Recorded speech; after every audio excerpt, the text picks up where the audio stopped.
Good morning, everyone. Welcome to the session of Data Structures and Algorithm. I am Dr. S. Umarani, Associate Professor, Department of IT, Erode Sengundar Engineering College. In this session, we are going to see about the introduction to data structures and algorithm. So, what is data structure? We are having some data, whatever it is, whether we are going to do some projects or we are going to form some Excel files, Word file, whatever it is, the main base of that is a data.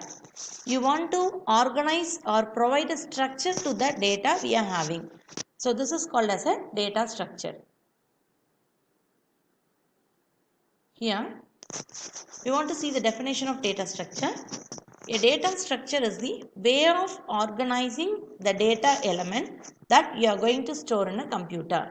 Whatever the thing is, the base is the data elements, the collection of data we are having, you are going to organize the structure. You are going to organize or provide a structure to that data. That is called as a data structure. So, along with providing a structure to the data, we are also providing a logical relationship between those individual data. So this is also called as a data structure. And with the help of the data structure, we can able to describe the way the data is stored. So these data elements provide the relationships between each other for better organizations. For example, if you are going to construct a employee table, in that employee table we will be having more number of data. That is a data in a form of, that is more number of data in terms, we will be having different types of data in different data types with different data types. Name, employee ID, employee salary, so and so details. We are taking only the two details here, Raj and name and the salary. Name is Raj and the salary is 7,000. Here Raj is the character type. So you are having a name as the character data type and salary, that is the float data type. So we are combining the different set of data in this table. So here we are going to make a data structure such that the data of that employee table is organized. So this is a simple example for a data structure. We are going to organize the data in a table or whatever the case it is. That is called as the data structure. Then for arranging the data, you will be having an algorithm. You want to follow some sort of procedure for arranging these data.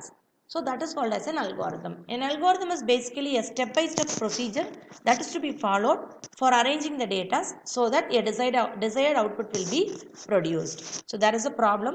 In a problem, you will be having some sort of data elements. You want to apply algorithm for that problem and an output is produced. This is called as the algorithm. A set of input is taken as an uh, uh, what is that? An algorithm will take an input as a data and it will organize the data with some form of instructions and it will produce an output. For example, a search.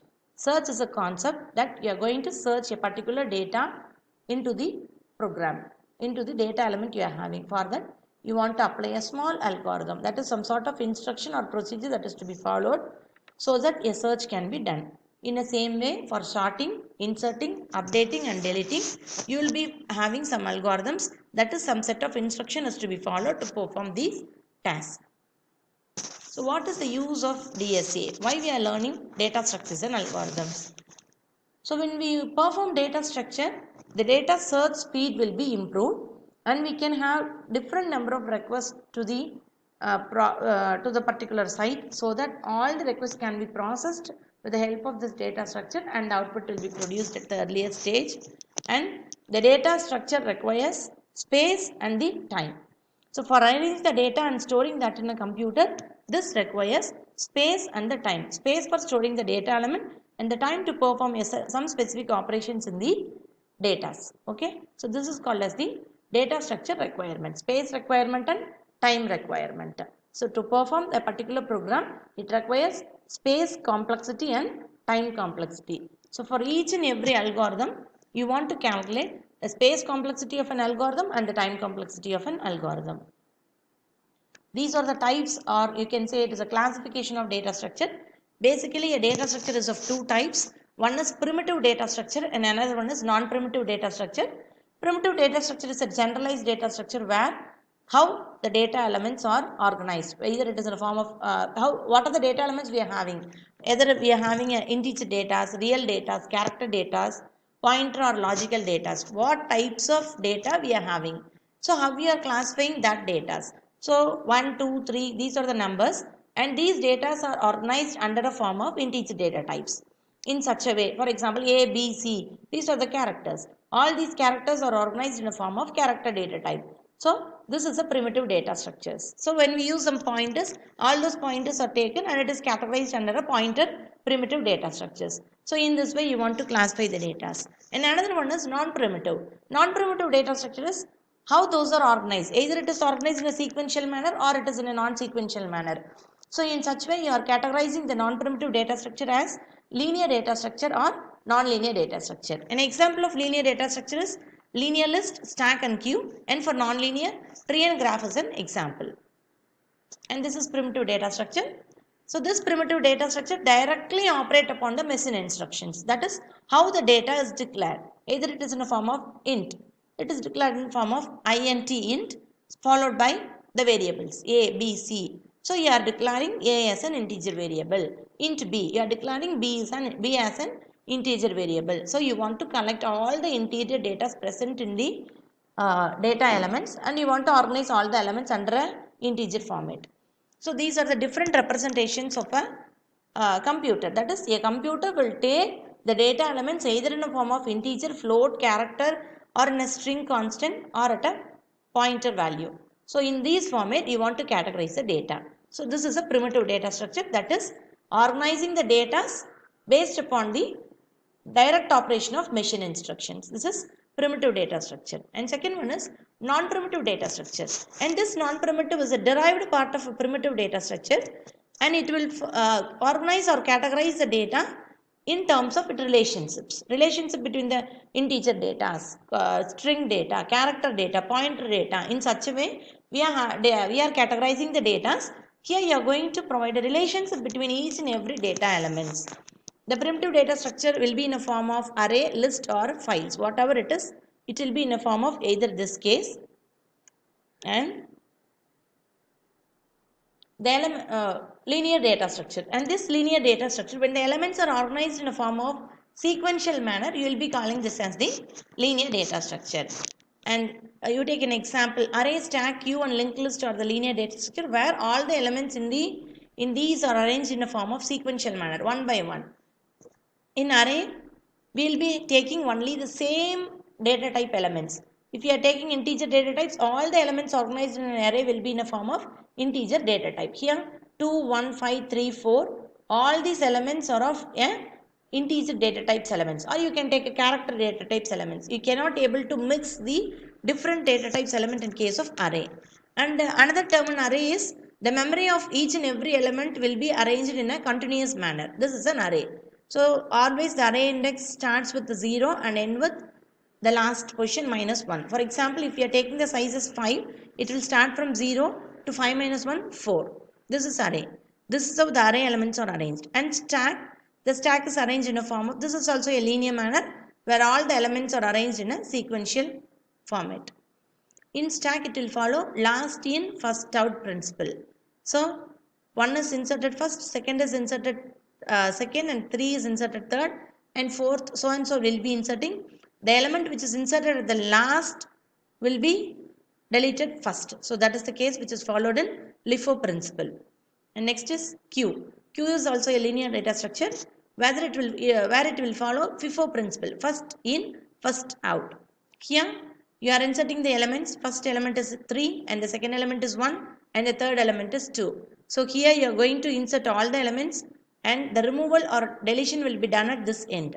Okay. So when you want to delete an element, the first element inserted is deleted first. So this is the principle of FIFO, first in and first out. Next is the linked list. In linked list also all the elements are organized in a form of sequential manner. Here instead of having a single part in a node is divided into two parts. One is used to store the data element and the second part is used to hold the address of the next element.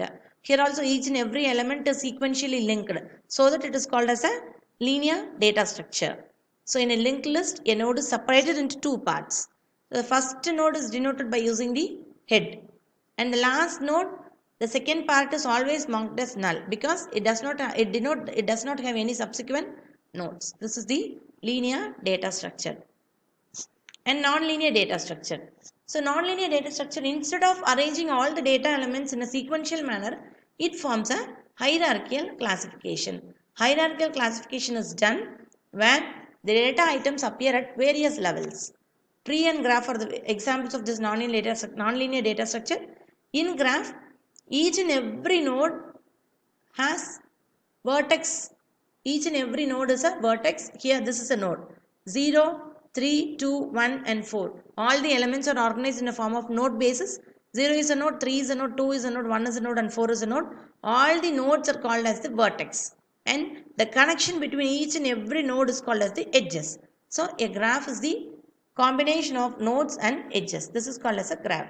Here all the data elements are not in a sequential manner. It is formed as a hierarchical way. 0 and 3 are at the first level, 2 is at the next level and 1 and 4 are at the third level. So here we are arranging the data elements in a hierarchical manner. Then tree. Tree is also same as a graph where each and every node is connected with the edges. So it is a collection of vertices and vertices and edges. Here each and every edge has two vertices. That is, there is only one edge between two vertices. So this is vertices, and between the two vertices only one edge is connected. This is tree. And this is how the tree can be differed from the graph also. Then the most important topic in the data structure is abstract data type. That is, you want to provide behavior for some set of classes or the objects you're having. So for providing a behavior, when we provide a behavior to a type or a class we are having, we'll be calling that as abstract data type. So in definition, we'll be calling as ADT is a type or a class for objects whose behavior is defined by the set of values and the operations. For each and every objects you are having, you want to define a behavior and the operation that is to be performed on that objects. So this is called as the abstract data type. So the abstract data type basically contains the properties of the data, that is the behavior, and the operations that is to be performed on that data. So these are the two things that is to be concentrated in case of abstract data type. So stack ADT, queue ADT, list ADT, these are the types of ADTs available in data structure. We are just considering a stack as an example here. Here, when we say stack as an ADT, you want to define the properties of the stack and the operations that is to be performed in a stack. What are the properties of a stack? A stack has memory allocated to it. These are the properties, and the stack has a pointer called as a top to it. Whenever the element is inserted, that is to be inserted in the top position only. These are the properties, that is behavior of a stack. And what are the operations? So whatever the ADT it is, the main operation is add and remove, that is addition and deletion of an element into the stack. Okay, so here you want to specify, you have specified the operations and the properties of the stack. Then comes, I'm sorry, I did not mention about the behavior. The behavior is how the push and pop operation is done. That is called as a behavior. Next is efficiency. So whatever the algorithm we are performing on organizing the data, for each and every algorithm, you want to calculate the efficiency. So the efficiency of the algorithm, already I said you, the efficiency of an algorithm mainly depends upon the time complexity and space complexity. The amount of time is time complexity, and the storage required for that data items in a computer is called as the storage complexity. Time complexity and storage complexity is measured with the help of this asymptotic notation. The asymptotic notation will calculate the time complexity and space complexity. So when the number of data item is more in case of performing an algorithm, it takes more amount of time and it will take more space to organize those elements in a computer. And this is algorithm analysis. That is, with the help of asymptotic notation, we are going to calculate the time and the space complexity. So in asymptotic notation, there is three types: big O notation, omega notation and theta notation. This is big O notation representation.